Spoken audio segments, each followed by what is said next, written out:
मी ह्या केकची order accept करू का नको असं मला झालं होतं, कारण ह्या केकची ऑर्डर मला खूप अर्जंटमध्ये आलेली होती. झालं असं, ॲक्च्युली ह्या कस्टमरची पण चूक नाही. त्यांनी मला दुपारी कॉल केला होता, बट मी थोडी बिझी असल्यामुळे मला हा कॉल रिसीव्ह करता आलेला नाही.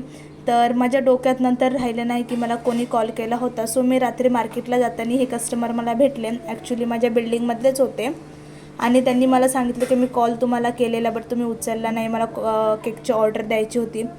मग त्यांना मी बोललं मी थोडी बिझी होते, मला माहीत नव्हतं तुमचा कॉल आहे, असं तसं थोडंसं झालं. ते बोलले मला अर्जंटमध्ये केक पाहिजे, बनवून भेटेल का 9-9:30पर्यंत.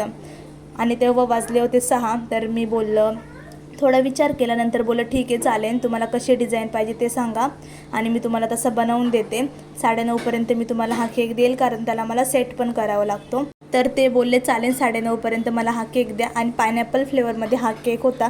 जसं तुम्ही आता बघितलं, मी इथे भरभरून पायनॅपलचा यूज केलेला होता. मी इथे फ्रूटचे केक असल्यावर काहीच कमी करत नाही, रिअल फ्रूटचा यूज करते आणि त्यामध्ये माझा पायनॅपल फ्लेवरचा केक खूप फेमस आहे आणि मस्त लागतो.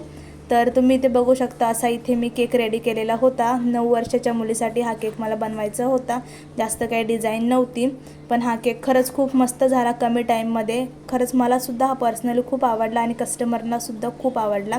आणि हे आहे केकचं वेट. भेटूया नेक्स्ट व्हिडिओमध्ये. आवडलं तर लाईक करा.